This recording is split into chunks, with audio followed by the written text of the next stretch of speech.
La Iglesia Evangélica Emaús, Fuente de Salvación. El Ministerio Evangelístico La Palabra de la Reconciliación.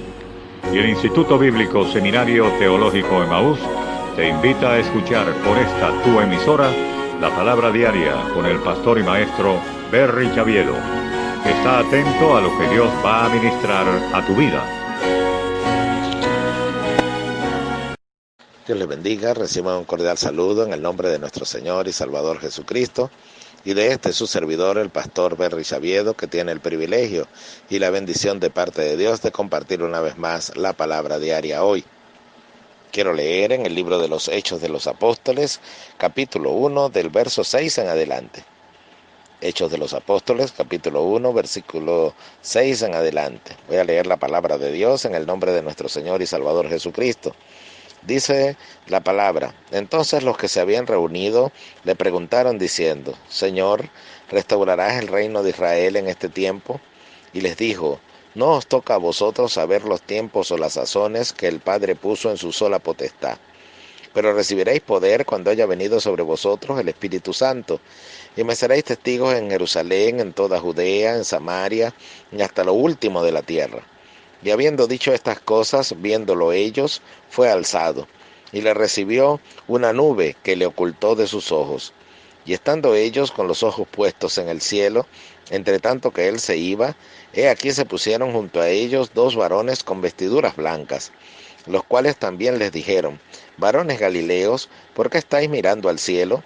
Este mismo Jesús que ha sido tomado de vosotros al cielo, así vendrá como le habéis visto ir al cielo.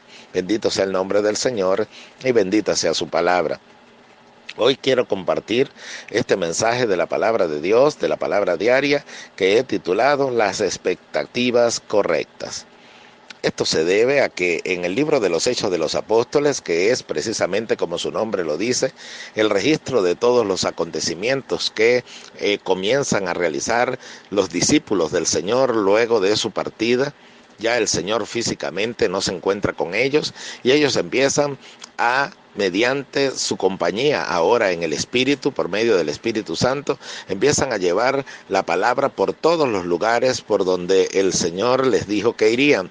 El Señor dice también que les acompañaba realizando las señales, los milagros que daban testimonio del mensaje que ellos predicaban. Pero ahora bien, sucede que todo este registro maravilloso, como es el libro de los Hechos, y algunos eruditos dicen que el libro de los Hechos es el libro que no tiene conclusión. ¿Se ha dado cuenta? El libro de los Hechos no despide su relato, sino que queda el relato abierto porque los hechos de los apóstoles todavía continúan. No porque unos apóstoles que se denominen de esta manera sigan realizando hechos, sino porque la iglesia continúa con sus obras. En realidad, lo que registra el libro de los Hechos son los acontecimientos y los hechos realizados por la iglesia de Cristo. Ahora las Iglesia de Cristo continúa con sus hechos, continúa hoy en día usted y yo con la predicación del Evangelio. Hoy usted y yo continuamos viviendo nuevas experiencias que el Señor nos está permitiendo experimentar bajo la guianza de su Santo Espíritu. Y mire que en estos momentos estamos viviendo acontecimientos bien peculiares, bien importantes, bien inéditos en la historia, pero que el Señor está con nosotros, está de nuestro lado, está tomando nuestra mano para seguir avanzando.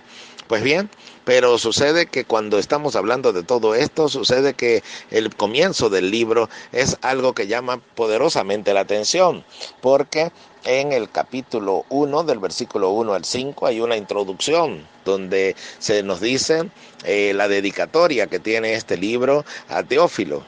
La misma escritura que aparece en el libro de Lucas, es porque su autor es el mismo. Lucas está presentando el libro a quien originalmente fue dirigido para dar testimonio primero de Cristo en el libro del Evangelio y luego en el libro de los Hechos de los acontecimientos que realizó la iglesia.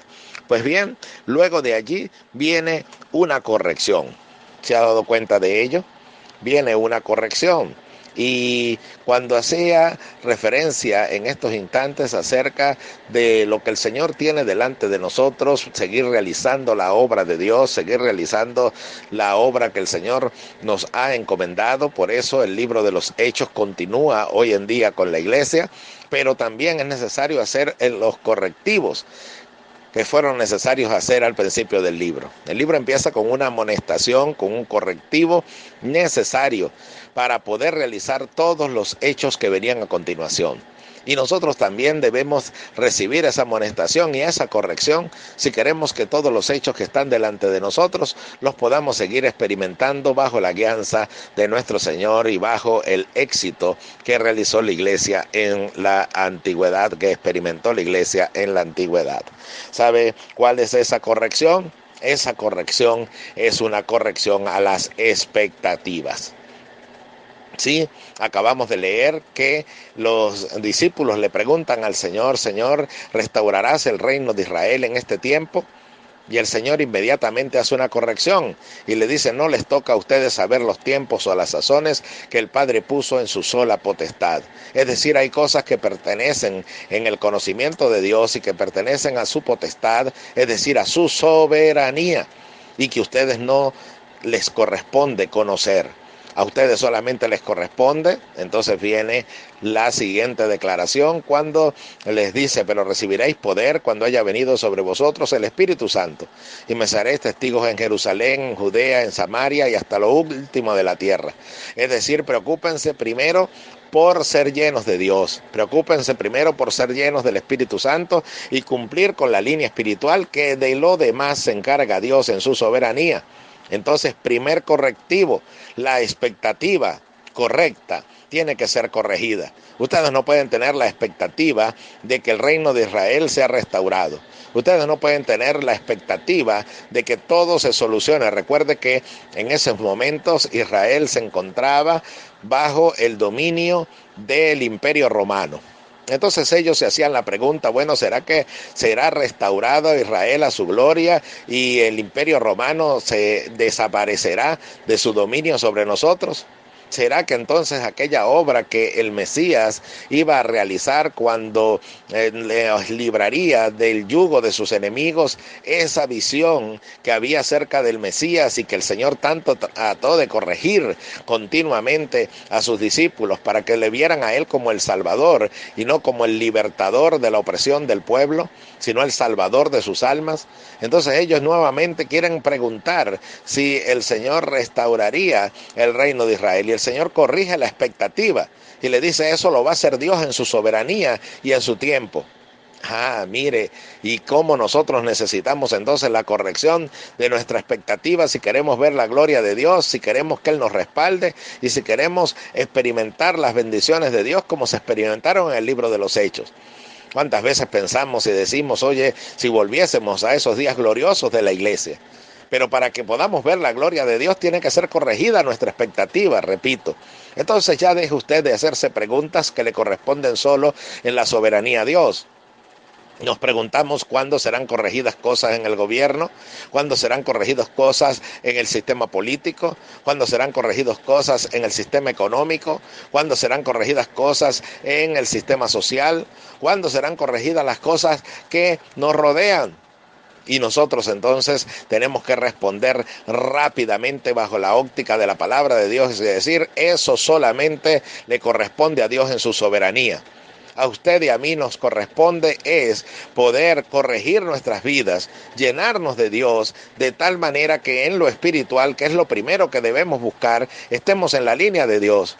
Porque cuando usted está en la línea de Dios y yo estoy en la línea de Dios, estamos en esa línea de fe, no importa lo que pase a nuestro alrededor, no importa cuántas cosas vayan y vengan y cuántas expectativas tenga el mundo, nosotros tendremos la expectativa correcta, y es saber que Dios en su soberanía es el que decidirá cuándo y cómo corregir cada una de las cosas que están a nuestro alrededor. Debemos recordar que Dios es un Dios justo.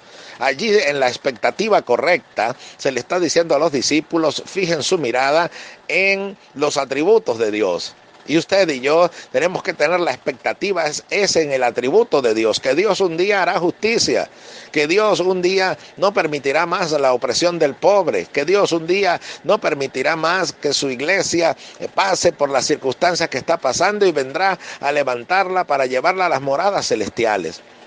Fíjese en Dios, ponga la expectativa en Él y no en los hombres, porque los hombres decepcionan.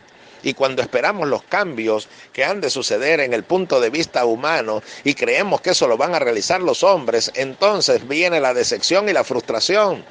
Tengamos la expectativa correcta. La expectativa es que Dios intervendrá, pero eso sí, en el tiempo que a Él le plazca, porque es el mejor tiempo en su sabiduría y de la manera en que Él lo tenga establecido. Deje de usted sacar conclusiones y yo sacar conclusiones de cómo va a obrar Dios, porque eso pertenece a Él en su sola potestad. Y el tiempo le pertenece a Él en su sola potestad. Que nosotros nos preocupemos para que todo lo que Él está permitiendo que ocurra a nuestro alrededor sirva para nuestro crecimiento espiritual, porque si buscamos primeramente el reino de Dios y su justicia, todas las demás cosas serán añadidas. Qué glorioso cuando podemos comprender esto. Pero no solamente está esta expectativa, sino que hay otra corrección. Dice que los discípulos se quedaron estáticos con su mirada puesta en el cielo cuando el Señor ascendió hacia los cielos. ¿Estaban haciendo algo incorrecto? Por supuesto que no. Dice la Biblia que una nube le ocultó de sus ojos. Pero ellos se quedaron allí. Y cuando ellos se quedaron allí estáticos, entonces viene una reprensión de dos varones con vestiduras blancas, es decir, de dos mensajeros de Dios que se colocaron allí presentes y le dijeron: varones galileos, ¿por qué estáis mirando al cielo? Este mismo Jesús que ha sido tomado de vosotros al cielo, así vendrá como le habéis visto ir al cielo. Entonces dice el versículo siguiente que ellos volvieron a Jerusalén con gran gozo y empezaron a hacer los correctivos necesarios. ¿Y sabe qué fue lo primero que hicieron? Si usted lee el libro de los Hechos, se da cuenta de que lo primero que hicieron fue volver a ordenar a la iglesia. Pusieron orden espiritual porque nombraron al que vendría a ser el sucesor de Judas, ya que esa plaza había quedado vacante debido a la desobediencia y traición de Judas. Entonces ahora era necesario colocar a alguien que se ocupase del puesto que él había tenido. Después de ello, cuando usted sigue leyendo en el capítulo 2, dice que descendió el Espíritu Santo con poder, con gloria, y todos fueron llenos del Espíritu Santo, y de allí en adelante comenzó la propagación y la multiplicación del Evangelio, ya que miles fueron añadidos al discurso de Pedro, que pronunció bajo la dirección precisamente de la llenura del Espíritu Santo. Bajo la llenura del Espíritu Santo. Entonces hay que hablar de cómo este pueblo maravilloso que empezaba a añadirse a la iglesia de Cristo, cómo la iglesia estaba siendo propagada. También debemos comprender que ocurrió bajo el ordenamiento espiritual, es decir, que ellos pusieron en orden la vacante que había quedado entre ellos, es decir, que ellos se ocuparon primero de lo espiritual. Entonces fíjese bien, no podemos solamente quedarnos con una expectativa de lo que el Señor va a hacer, de haber experimentado la gloria de Dios o vivir del pasado de lo que ya ha acontecido. Ya el Señor había sido traspuesto, había sido llevado a la presencia del Señor, al lugar donde a Él le correspondía nuevamente estar a la diestra del Padre. Ahora era la hora de trabajar en lo espiritual. Entonces la expectativa no es quedarnos viendo el pasado, las experiencias maravillosas que tuvimos con Dios, sino que ahora debemos ordenar lo que nos corresponde ordenar. Ahora debemos poner en su lugar lo que nos corresponde poner. Ordenar nuestras vidas. Es tiempo de orden, estos tiempos finales. Así como comenzó la iglesia en el libro de los Hechos, así también terminará la historia en nuestros días. Debemos poner en orden primeramente nuestras vidas y poner en orden todo lo que funciona a nuestro alrededor en lo espiritual.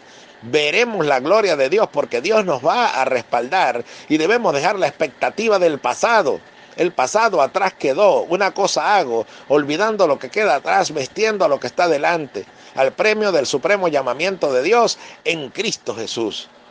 Entonces, ya las experiencias vividas, gloria a Dios por ello. Ya lo que esperamos en Dios debemos tenerlo claro, pero ahora es la hora de trabajar en ordenar nuestra vida, nosotros como iglesia, ordenarnos en estos tiempos tan difíciles y en estos tiempos en que cada quien ha sido aislado de diferentes cosas que hacía antes. No es el tiempo de perderlo, es el tiempo de aprovechar esta oportunidad para poner en orden nuestros hogares, para poner en orden nuestra vida con Dios, para poner en orden nuestra comunión con el Señor, y entonces veremos su gloria en esta etapa final. Tenga la expectativa correcta. No tenga la expectativa de violar la soberanía de Dios o de saber lo que no le corresponde saber. Espere en el tiempo de Dios y en los atributos de Dios, en su justicia, en su misericordia, pero ya deje de preguntarse cosas que no le corresponden a usted y a mí saber. Y también tengamos la expectativa de ordenar nuestra vida para esperar la venida del Señor, porque la promesa es que como Él fue llevado al cielo, así vendrá como le habéis visto ir al cielo. Por eso dice la Biblia que he aquí que viene con las nubes y todo ojo le verá, y los que le traspasaron harán lamentación sobre Él. Entonces un día veremos al Señor retornar a buscar a su pueblo. Pero mientras eso ocurre, ordenemos nuestras vidas, que de lo demás se encarga el Señor.